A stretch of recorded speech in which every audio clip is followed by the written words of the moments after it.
So we go to Tuhon's house, and I said, hey, I want to be a professional. We want to do martial arts full time, and I'm thinking still that we're gonna join them. And he says, yeah, you should start your own system. And we're like, what are you talking about, Star? What do you mean? Start your own system. Kali Atienza. I mean, how can we start our own system? We've a bunch of guys been training in backyards. I mean, how is that going to happen? He says, well, people come to you guys to train. I said, yeah. How do you get them? He said, well, they hear about us. You train them, they stay. I said, yeah. Do they pay you? I said, yeah. How long have you been doing that? That's since for like 15 years.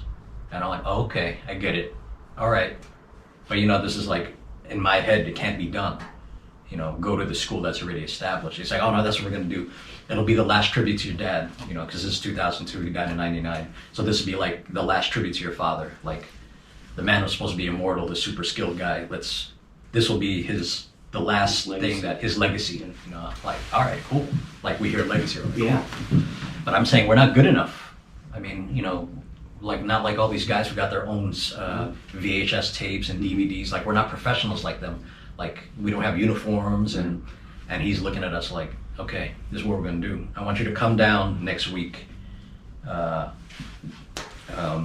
Actually, this is the time that we meet Tuhon Raph and Tuhon Tom. They were still gurus at the time, and they. I remember Pamana Tuhon makes a spar in his backyard, and I guess they're doing he wants to know what Tuhon Raph and Tuhon Tom think of us, I guess. I mean, it's like it feels like a job interview.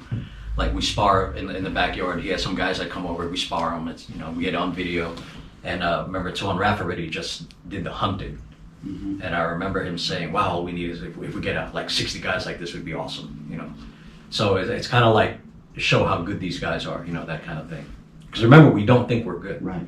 We're just regular. We're just regular guys, and up until this point, it wasn't teaching for money. It was teaching so we have a crew of guys that we can roll with, and that was it. So I have to learn this whole business thing. So he brings us to this place in Pennsylvania where there's this big gym, and back then I probably had 10 guys over there, like 10 people that trained with us that were training in Jersey City, and we bring all your guys. We're gonna do this. We're gonna showcase you guys. I'm like, okay, showcase. Okay, what does that mean? And it was pretty cool because he gets there and he's got a bunch of guys, like 20 people there, and all we're gonna do is fight them. And I'm like, cool. They're like, actually, we don't know who they are at the time. You're just gonna fight them. And I said, cool, but we have to use this. And he shows us this. He shows us an action flex. That's the first time we've ever seen an action flex. And I'm like, this is a toy. I mean, like, what are we gonna do with this? Like, no one's gonna get hurt, because up until this point, we're fighting guys for real, and when people are getting hurt, there's a different reaction. You know what I mean? Like, these padded things, and he's saying, look, you're gonna go to your combatants that have to be martial artists. That's how you make money in this business. Like, okay, so we do this, and I remember we have these padded things, and then we have helmets. I was like, we're using padded sticks, and we have to wear armor. And he goes, yeah, because we didn't like just don't get hit. We just don't get hurt enough that the fight stops. Because we all got our hands broken. Yeah. Like, you just don't stop fighting, right? And also, our father was he was anti. Right. Putting yourself out there. That's why no one really knew. Only a select few people knew who our father's name was. That's why it was very nice. Like when he said, hey, it's your father's legacy. We latched onto it because it made no sense that no one knew who he was, because that was his thing was to just keep it close.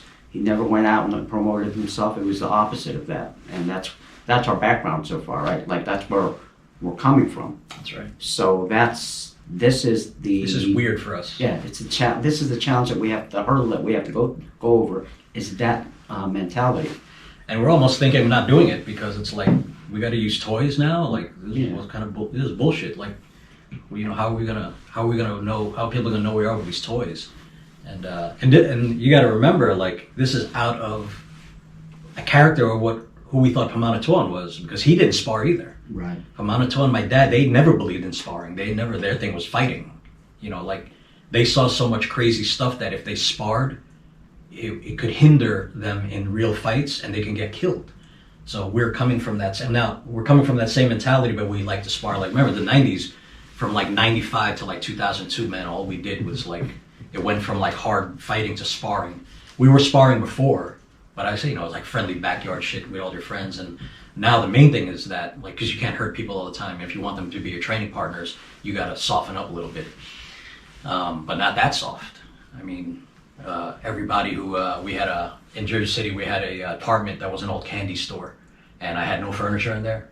The whole front of it was like an old candy store, no living room furniture, and that was just for training. So I had a little room in the back where we slept, and I had a kitchen and a big open space, like no furniture. And that's how it was. Like everywhere we lived, there had to be a training spot.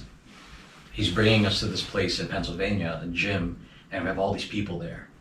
And it's cool because we know that this is limited, right? Like, if I hit a guy in the, usually when you hit somebody in the hand and it breaks, there's a pause. And then the next attack is, you can dictate that, right? If there's pain. But I said, how are we going to do that with these? Like, people attack differently when they're under pain than when they're not under pain, right? So how do we do that? So he makes it easy for us. Because Tuhon is an urban combat guy too. Like, he's seen some serious stuff. So immediately he says hand shots don't count. So I'm like, oh, cool. Headshots only, which is good because in reality, like when you're really fighting, you're really hitting people in the head. Like, that's how you stop people from attacking. And in a real fight, that's what you're doing. You're going for those. If it's serious, you're going for those shots, right? And he was doing these constant headhunter games where it was pretty cool. Like, first shot to the head wins, which was good because he created. It's a simple rule, but in real life, there's not a lot of time. Things don't happen over long periods of time. You just have a few seconds to get your shot. And I like that once you got hit, you were done. You walked out because the repercussions, right? Those are the consequences. And for real, like, you get hit in the head and it's a good shot in your head. Now, if you're using like a light stick or something, you can keep fighting. But if you get hit with something heavy, man, you're fighting dizzy, or you're not fighting anymore. So you get hit with a baseball bat and pipes. Because what we saw was a baseball bat. That's what people use on the street. Hammers, baseball bats, pipes, stuff like that. Because they know, guys on the street know, like, they hit a guy in the head with something light, they're like, all right, next fight, something heavy. All right, next something, that's the one, So that's what they use. And it was genius. And then he would do these melees where, like my brothers had done a lot of melees, but it was a melee where everybody fights till everybody's done. These were like, you would pass and you only had a certain opportunity, and it was headshot rules only. I remember if you did this, that counted as a headshot, no blocking with your arms, right? Because, man, we were growing up, we'd see guys stick fighting but blocking with their arms. I'm like, after all those drills, you're blocking with your fucking arms like that. It's crazy. And if it's a machete, you got a problem, It's a fire axe. We knew a guy who got hit with a fire axe when we were kids, and that's a problem. And he double killed, he walked off. So it was cool. Like, people can hit each other at the same time. So it was a very stressful game because you only had one target, and you didn't have lives, so you couldn't do it again. It was to points. If you got hit, you were done. And we were already used to that. Man, that was like 8 weekends of that. Yeah. Man, 8 weekends. Nice. Sometimes I'd bring 12 guys. Sometimes it would just be 3 of us. But there was always pretty awesome. He had like the circle of pain. He did drills where, because when you talk about like something tribal like Sayoc and Atienza, it's real family more than, like, when we say tribal, it's about family. So we understood moving with family members and fighting. We understood that because we've seen that. Like, if there's a guy doesn't train, or a girl in the group doesn't train, you have to move with. You just don't leave them and let them get fucked up, because we've seen that before too. With like girlfriends who don't fight, they get fucked up. So he would do things where you had to protect the child and kill the king. Man, it was awesome. It was a great training, because there was real application to that. Like, it was a lot of fun too. It was fun, yeah. It was fun because then we had these toys. What I mean? It was like you banging on there, and I think it was the action flexors just came out. Yeah. So they were kind of cool, and they were long as a sword that would be kind of long. So it was pretty nice. It's crazy because you have this event, and your whole life you've been doing things with dull machetes and sticks and like heavy, something heavy. Like when you hit somebody, man, fight's over. And then you want to make money doing this for a living, and this is what you got to prove yourself with. I remember we didn't like it, but eventually we started liking it because after a while you can. So we're in media, and we're doing all this type of training. So it's not just sparring, it's sparring, but everything has a scenario. Everything has a cost, right? So it was pretty good training. We kind of understood that because of the way we were before. Like, it was very detailed scenarios that he was creating that were really, really cool. So we were known as, for instance, we were known as a really good footwork. So we would fly around everywhere, especially in the mass attack thing, because we were so used to doing that. Like, you know, you got to move around. You don't have to move far, but you got to move around a lot. Yeah, you know, and he put us in those scenarios where we did well, and all he had to do was change the scenario out where we couldn't move. So he just put somebody on our back saying, you're carrying a guy now out of a certain scenario, now you got to fight. So then the tactics, the fight had to change again.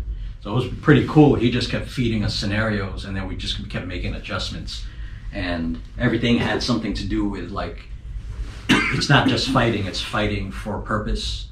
And if you don't get that purpose done, there are consequences to other people that are not you.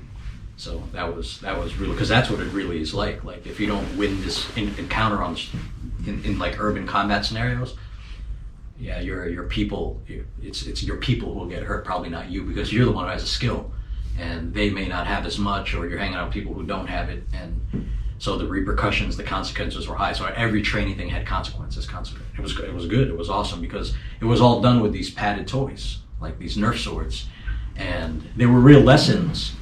But, you know, you make it simplified, headshot rules only.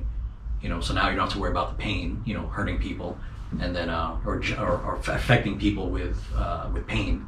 And now you could do these scenarios, and all these scenarios showed, like, the way certain people are, like their character. So it was a very cool training thing.